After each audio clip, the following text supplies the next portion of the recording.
The point you make in your next forecast is that tech stocks are going to shrink, and if you look at that, that's what's happened after decades in which big tech firms dominate. They shrink in the next decade. That's historically, these are top 10 firms by market capitalization. If you're in the top 10 in one decade, there's a high probability you will not be in the top 10 in the next decade. Just 10 years and it can transform everything. Yeah, so I think that this is very telling, that this is by market value the top 10 firms in the world at the beginning of every decade. And as you can see, that 8 or 9 of them change.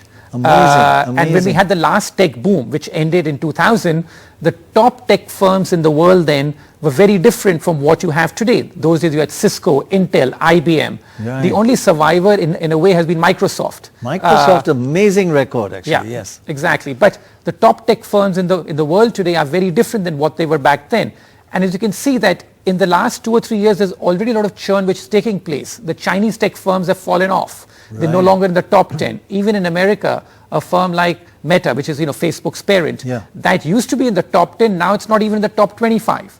So this churn has begun, and I've been telling people that I would not allocate any money or capital to these tech firms, because that's the nature of the game, that once you become so big, so dominant, your business models get spent, more competition comes in, regulatory pressure increases, and so that sows the seeds for new firms to emerge.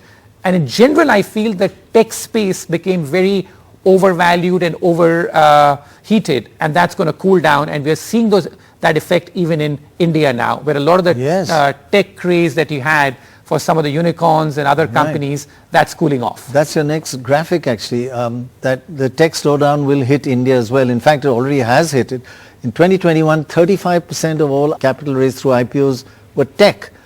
2022, that became 2%, and that you think that pattern is going to continue? Yeah, I think that this was a climax we had in 2021. So in many ways, for people who have lived through this, there are shades of this of what happened in 2001 or so, which you got a big tech boom, and then you had a bit of a bust, and even though technology is here to stay, to be there for a long period of time, but it will take a while now for this recovery to happen, for people to digest this mini bust that's happening. Now, it'll be much more pronounced in the US, but even in India, we're likely to see some of that happen, and the evidence is already in terms of what's going on.